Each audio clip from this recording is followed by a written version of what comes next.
Alors là, on est tout simplement au début du cours actuel des 50 otages. La seule différence, c'est que là, on est déjà en 1927. C'est-à-dire qu'avant, la Loire venait autour de l'île Feydeau.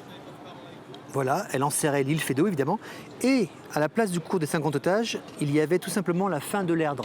Et ici, à cet endroit précis, là où on est, là, c'était la jonction Erdre et la Loire. C'est-à-dire qu'en fait, on pouvait dire que c'était la fin du canal de Nantes à Brest et l'Erdre plongeait dans la Loire.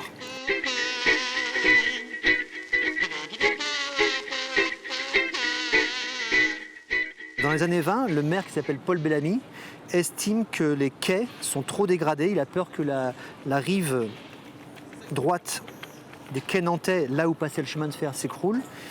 Il en a marre des crues. À Nantes, il y a des crues, 1904, 1910, il y a des grosses crues. Il en a marre de l'insalubrité. Bref, il trouve tous les moyens, mais l'État aussi est derrière, pour dire il faut combler Nantes.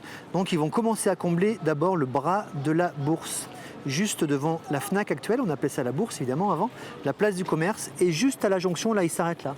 Pourquoi il s'arrête là? Parce que l'Erdre coule encore ici.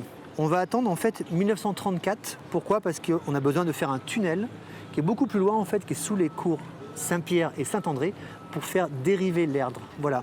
D'où des travaux qui vont se faire en deux parties. Une première partie 1926 et la deuxième 1936-1937.